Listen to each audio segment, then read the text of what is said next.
અમરેલી જિલ્લાને ગજેરા ટ્રસ્ટ દ્વારા અમૂલ્ય ભેટ મળશે। જિલ્લામાં સૌપ્રથમવાર કરોડોના ખર્ચે ક્રિકેટ સ્ટેડિયમ બનવા જઈ રહ્યું છે। રણજી ટ્રોફી રમી શકાય તેવું જિલ્લાનું સૌથી મોટું ક્રિકેટ સ્ટેડિયમ બનવા જઈ રહ્યું છે, જેને લઈને તડામાર તૈયારીઓ શરૂ કરી દેવામાં આવી છે।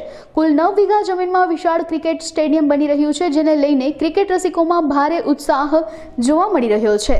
શ્રીમતી શાંતાબેન હરિભાઈ ગજેરા કેમ્પસ ખાતે રણજી ટ્રોફી રમાય તેવું આ જે ક્રિકેટ સ્ટેડિયમ બની રહ્યું છે તેની તડામાર તૈયારીઓ શરૂ છે।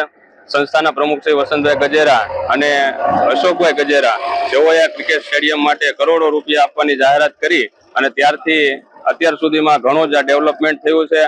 આ જે જગ્યા છે તે ખૂબ જ વેરાન જગ્યા હતી, તેને ડેવલપ કરી અને જે રમત પ્રેમીઓ છે તેને ક્રિકેટનું એક સારું પ્લેટફોર્મ મળશે અને સૌરાષ્ટ્રમાં એક એવું રણજી ટ્રોફી રમાય તેવું સ્ટેડિયમ ઊભું થશે કે જેથી કરીને ક્રિકેટના જે રમત ખેલદિલ પ્રેમીઓ છે તેઓને ખૂબ જ સારું એક ક્રિકેટ ગ્રાઉન્ડ મળશે અને આ ક્રિકેટ ગ્રાઉન્ડથી આંતરરાષ્ટ્રીય કક્ષા સુધીના રમતવીરો અમરેલીમાંથી પોતાનું અને સંસ્થાનું તેમજ અમરેલી જિલ્લાનું નામ રોશન કરશે તેવી આશા સાથે સૌનો આભાર કે આ ક્રિકેટ સ્ટેડિયમ બનવા પાછળ જે આપ સહકાર આપી રહ્યા છો અને આગામી જે સહકાર મળશે તેના થકી આ ક્રિકેટ સ્ટેડિયમ એક ખૂબ જ નામી અને જે વિદ્યાર્થીઓ ક્રિકેટમાં રસ ધરાવે છે તે આગળ જતા નેશનલ અને આંતરરાષ્ટ્રીય કક્ષા સુધીની રમતોમાં ભાગ લઈ અને નામ રોશન કરે તેવી આશા રાખીએ છીએ। આભાર।